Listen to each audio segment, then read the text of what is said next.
Hello, this is Midday News. Thanks for joining us. A team of government officials, including Member for Kandep Don Pollier and Vice Mining Minister Jimmy Maladina, are part of the delegation that's on its way to Porgera to mark the official start of the mine. The first few weeks after the opening will see machinery being commissioned for production, which will start in the first quarter of 2024 and subsequently the first gold pour. Recruitment has also been ramped up with a target to recruit up to 3,000 employees by the end of 2024. Porgera mine is classified as a Tier 1 mine, a profitable mine that produces ounces at very low cost. The Central Provincial Police Commander Chief Inspector Laimo Asi said Rigo District have limited police officers to carry out needed policing services that is required in the district. He said despite having police stations, there is lack of police presence to address the increasing crime rate, posing a major challenge. PPC Asi said this is the same issue for the other districts as well. Local level government in River District don't have police. And that applies to other districts. You look at Kairuku, there are about 2 police stations. There are 4 police stations. They are only names. But some of them are non-existent. Even those existing are falling apart. Madang Province has imposed a liquor ban effective Monday the 18th of December. The sale of alcohol is prohibited and will be sold at permitted hotels and clubs within Madang town. This move is to ensure the province enjoy a trouble-free festive celebration. The liquor ban will be lifted on January the 2nd, 2024. Strong warning have been issued to anyone, including the youth and those who will be consuming liquor, to remain in their private residences when under the influence. All right, so I strongly warn everyone to keep within your premises and celebrate the festive period with your family, with your loved ones, inside your premises, and don't ever pop up with a bottle of beer or a can of beer outside so that we will get you. And we will not tolerate such behavior. Joachim Luma is Usino-Bundi District's new acting administrator. Local MP and Minister for Education Jimmy Uguro introduced Mr. Luma to the people of Usino-Bundi in an official introduction ceremony. Mr. Luma replaces longtime DA Stephen Biko, who is preparing for retirement after decades of public service in Madang Province. Usino LLG local leader Bolisa Figa and his workers at the Usino Copper Factory welcomed the new acting district administrator with traditional gifts that included a pig. Mr. Luma served at the Department of Finance before his appointment as acting DA. He said he accepted the offer with the intention of supporting the government's work in development and service delivery to Papua New Guineans across the country. Look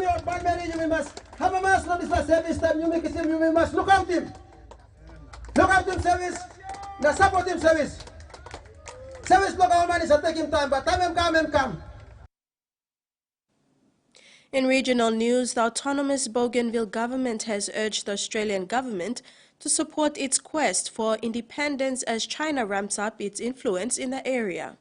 In an interview with overseas media, the president of Bougainville, Ismail Torama, has called for Australia to help its push for self-determination, in line with its long-standing will of its citizens. This is about the people's wishes for independence. We need progress, Torama said during a recent visit to Washington to meet members of Congress and the Biden administration. The push comes 4 years after an independence referendum was supported by almost 98% of Bougainvilleans, and amid global concerns about China's encroachment on Pacific nations such as the neighboring Solomon Islands. Flight delays are causing headaches for the millions of Australians travelling this holiday season. New figures show less than 2/3 of flights arrive on time, and cancellations remain stubbornly high.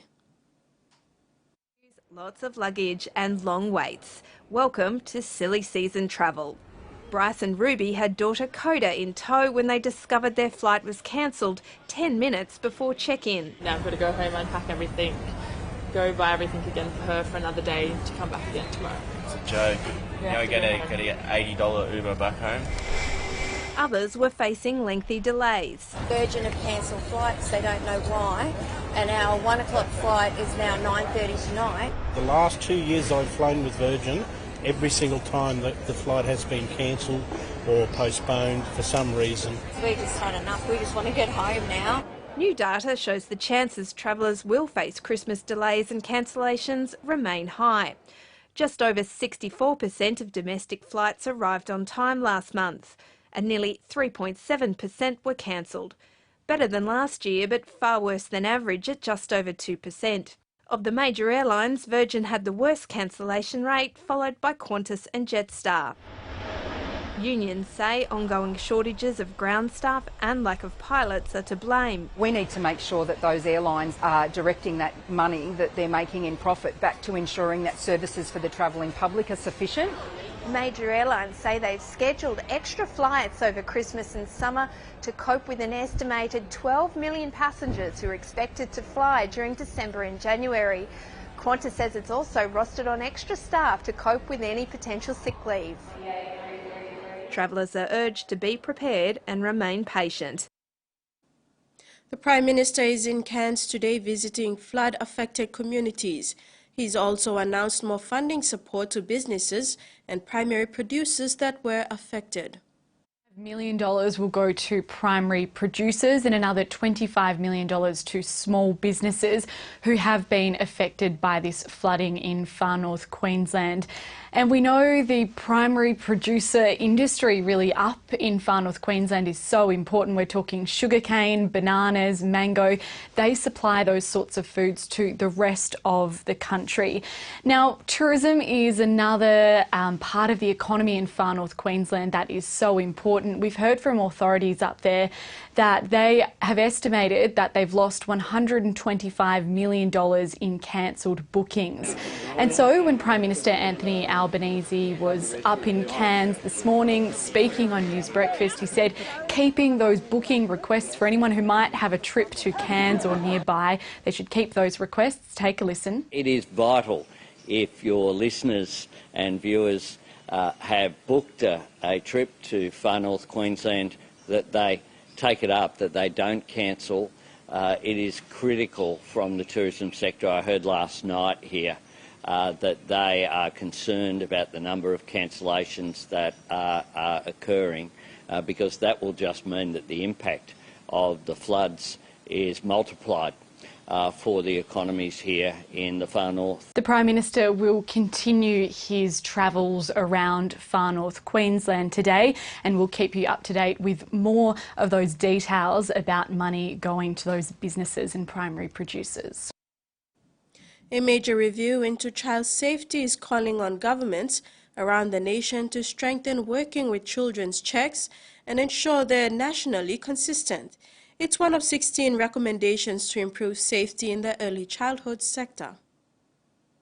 The main ones that's really jumped out at us is a ban on staff using phones, personal phones and devices while they're at work working with children. So this review has been in train since earlier this year, been commissioned by education ministers, and now they've gone away to consider these findings. So we've got changes to phone use, but also other things around the actual construction of these places. So one of the recommendations from this report is to change how the regulations, change the regulations around how childcare centres are built and change who can get an exemption to those conditions. One of the key things that really became quite clear reading this report is that there's a lot of importance really put upon that children should be able to be seen at all times, to be supervised at all times in an unimpeded way.